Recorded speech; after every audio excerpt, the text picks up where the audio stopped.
begin this week's show with our action reel and a look at the league's best when it comes to defense. The first test of the New York Knicks' stinginess came in Atlanta against the Hawks, where Patrick Ewing reigned supreme on both ends of the court in a battle between the two top teams in the East. They are going right to Patrick Ewing early in this game, and he has 4 of New York's 7 points. New York by 3. Danny Manning with over. Oh, nice up and under. Blocked by Ewing. Locked in a tight contest. On this night, the Knicks look to an unlikely hero. Crowd really into it here at the Omni, and the Starks. Oh, that hurts. Oakley with only 7 points tonight, but 2 of his biggest ones coming in the final minute. It felt good. Atlanta was a tough game, and, we won at the end. We was down, and we finally got the lead, and we kept the lead. Gunning for their 5th straight at Boston Garden, New York was playing minus the injured John Starks, but were admirably aided by sharpshooting Hubert Davis, who missed only once in 11 attempts, including 5 for 5 from three-point range. Davis, true again. Boy, he can shoot it, and you don't want to let him get going. Here's Davis. Deadly. Davis, come on. Cut it out. He's got the feel now. I really take my hat off to the guy because he works extremely hard each and every day before practice. And when you work like he works, you can only go out and have shooting nights like he had. Back home at the Garden to face Cleveland, the Knicks took advantage of the injury-plagued Cavs, who played without starters Mark Price and center Brad Daugherty. We have just flown a player in. He is 8 feet 6, 600 pounds, very strong, and he will guard the entire baseline this evening. But Coach Fratello's fictitious player never showed up, and the depleted Cavs were no match for Ewing and the Knicks, who took their 6th straight.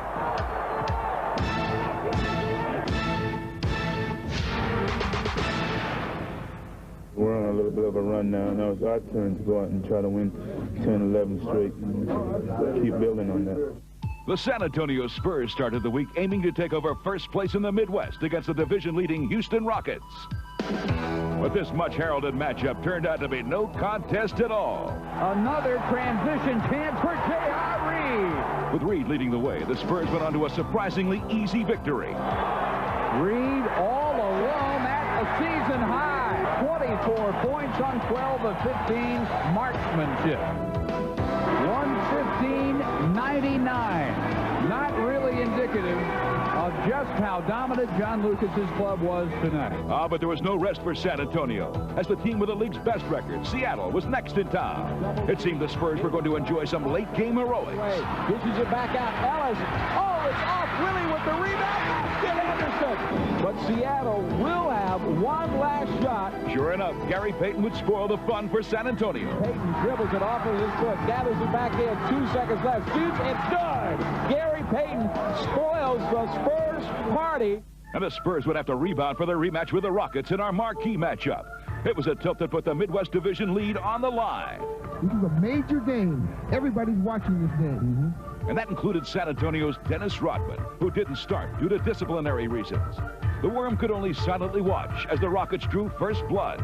Maxwell gets a step on Anderson, lays it up for 2. And it's tipped up and in by Vernon Maxwell.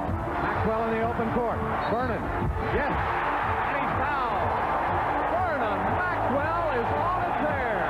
While Rodman remained on the sideline, San Antonio still managed to come back, erasing an 11-point deficit and actually led by 1 at halftime, thanks to 20 points from David Robinson. Starting off the second half, the Admiral picked up right where he left off. Robinson, nice fake, goes around Thorpe and slams it home.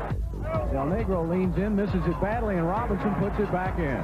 In a battle of MVP hopefuls, Akeem Olajuwon stepped up, and he had the Spurs running for cover. And Akeem starting to heat up. He's got 14 points. Rockets lead it 57-55. Akeem finished with a team-high 27 points, despite foul trouble, which enabled San Antonio to take control and retake the lead.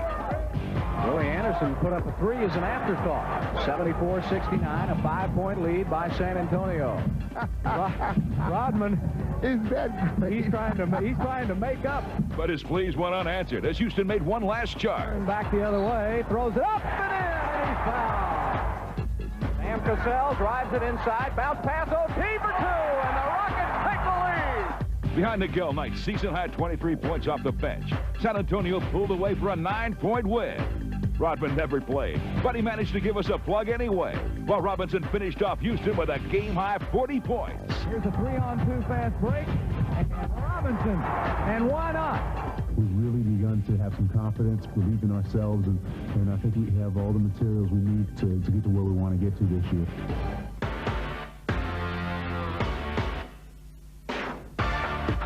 The NBA Player of the Week lit up the New Jersey Nets for a season-high 44 points. Dishes right corner Joe. Another triple try. This one's through for another three. Yeah. Top side to Lindsay. Low right Joe D goes baseline. The ball away and he fills it up. Comes baseline instead of screen for Joe. Joe will pop open underneath. Lay it up and in. On a backdoor cut left to right. And he draws the foul. Meanwhile, out in Los Angeles, Ron Harper of the Clippers burned the Mavs for 26 points, 10 assists, and 10 rebounds for the second triple-double of his career. Campbell misses. Spencer rebounds. Here come the Clippers on the run again. Oh, boy, Ron Harper made some passes here. Beautiful pass from Grant to Harper. And Scottie Pippen's game looked like a thing of beauty as he took matters into his own hands by devastating the Atlanta Hawks for 39 points, 10 assists, and an incredible 9 steals. Scottie with it down low. His attention gets it right back. Now he'll take it long, two. Put on a show. Bounce pass. Scottie with the slam. To NBA action. We begin this week's news, notes, and quotes with the latest news on 3 key injuries. First off, it was learned Saturday night that the New York Knicks All-Star guard John Starks will be lost for 3 to 8 weeks with torn cartilage in his knee. Well, we know there's a tear, and we know it's a tear in several spots. Whether we remove the section or repair it will greatly affect his prognosis to return. Also sidelined is the Bullets' Michael Adams, who suffered a dislocated left shoulder and will miss 3 weeks. And New Jersey's Chris Morris will be out indefinitely after breaking his right thumb. Better news, though, for the Charlotte Hornets, who welcome back 2 familiar faces. Both Larry Johnson and Alonzo Mourning returned from the injured list. He's back. They call him Joe, and he's here. I'm hitting the floor to win. I'm hitting the floor to work as hard as I can, and I'm trying to sacrifice my body to try to help the ball club win. This week also included 2 offensive milestones. The Cleveland Cavaliers' Gerald Wilkins became a member of a prestigious scoring club. Wilkins has 10,000. And Indiana's Reggie Miller became the 4th player to amass 800 three-pointers. Three. A deadly 3 at that. Another Pacer looking to reach some milestones is the subject of this week's Rookie Watch. Indiana's Antonio Davis is beginning to make a name for himself as a high-flying scorer and defender. Antonio Davis putting on a show here. For Davis, it's been a long, well-traveled road to the NBA. I came out in '90 and played 2 years in Greece. Then after that, I went to Italy. That was more professional than Greece, so it was a good experience for me to go over there for those 3 years. Rebound by Seeley, back up. He is came in there. And looky is Antonio Davis. There comes Tony.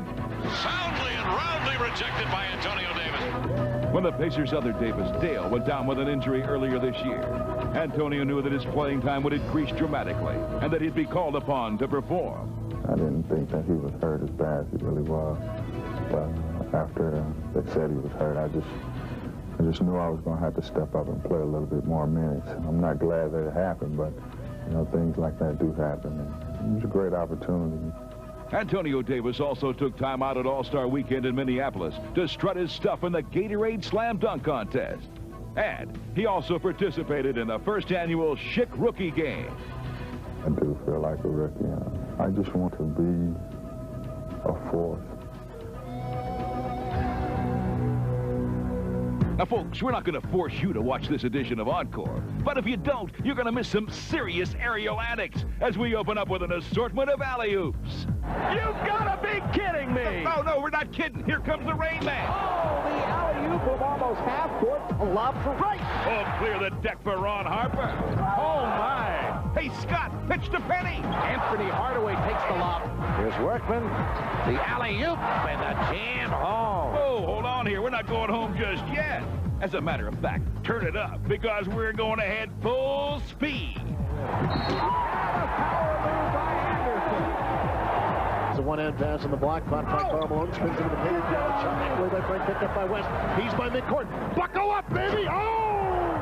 And it's collected by LaFonso Ellis, galloping by midcourt, beats the back behind the back. Ellis to the trap! Oh, Johnny, don't throw that lazy cross-court pass. Steal by Drexler. Here he goes! Yeah! Instead of starting, we'll be closing with a little foreplay, and I'm not teasing. This titillating basketball phenomenon has become the newest rage in Chicago. Let's turn it over to Scottie Pippen. Scottie is on the three. Oh, yeah, Scottie! And he got hit. They ran by Elo. Hit him. He's got a chance for a four-point play. You know, it's never happened twice in the same game. That is, unless Pete Myers feels lucky. He might. Oh, yeah! Oh, how about this? And they're going to set a record here. Now we take an inside look at what it's like to have that unstoppable feeling. It's a rhythm that you really can't explain, but you don't want it ever to end. It's more a mental state of mind than anything. When you're in the zone, you know it's going in. It's an awesome feeling. He's in that zone you talked about, Steve. Oh, brother, Person nails it from three.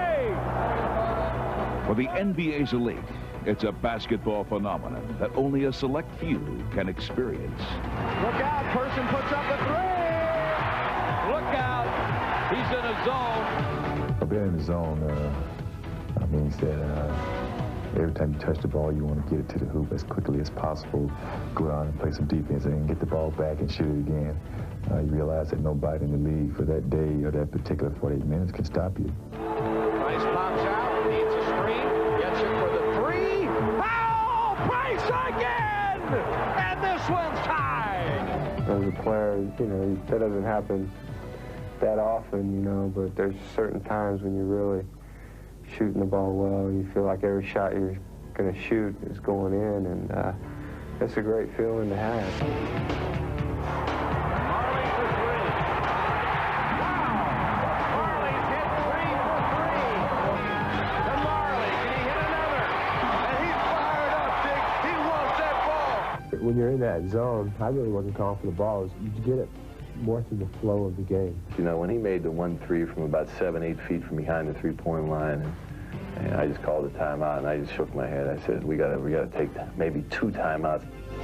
Here's Spray for 3, left side, good! Oh, is he in his zone?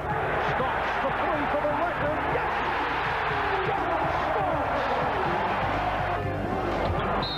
Manning to the fadeaway, it counts at the ball! It's a feeling when you get the ball, and no matter what type of shot you take, no matter if you're off balance or if you get bumped or shoot with your left hand or your right hand, it's going to find a way to go in the hoop. The feeling is unexplainable because it's like a movie. It's like when you're watching a movie, you know, when they break it down in slow motion. Into Barrow, gets the shot away. When you feel like you're definitely in control and everything that night has to go through you. If it doesn't go through you, it can't work. So that's like having a God complex and being in the zone. He's got 6. The right, and then right between the eyes. You think he's feeling it? Biology by Shaquille O'Neal. The engineers worked the numbers. They figured and refigured. They said it was indestructible. They said it was Shaq-proof.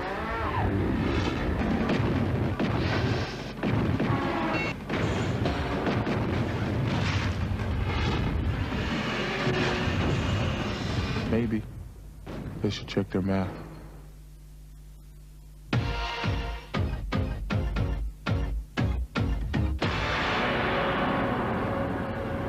And now that we have you on the edge of your seat, it's time for the top 10 plays of the week. 5, 4, 3, 2, 1. In our courtside countdown, we tip it off with Gary Payton and the slick Supersonic. Between the legs to Shawn Kemp. What an assist from Gary Payton.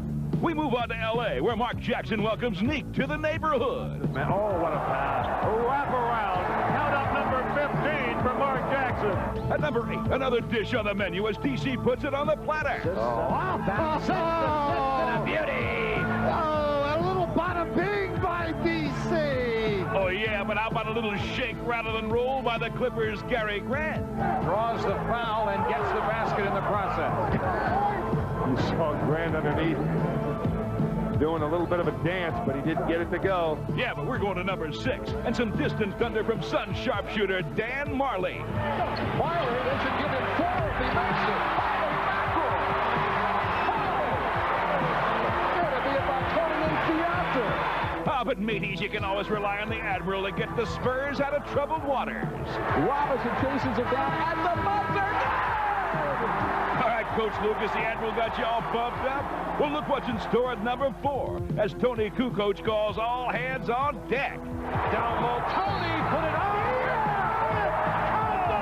The foul. Tony with second effort. Put it in. He'll go to the line for a 3-point play. All right, we move on to Portland, where the visiting Utah Jazz have a gig.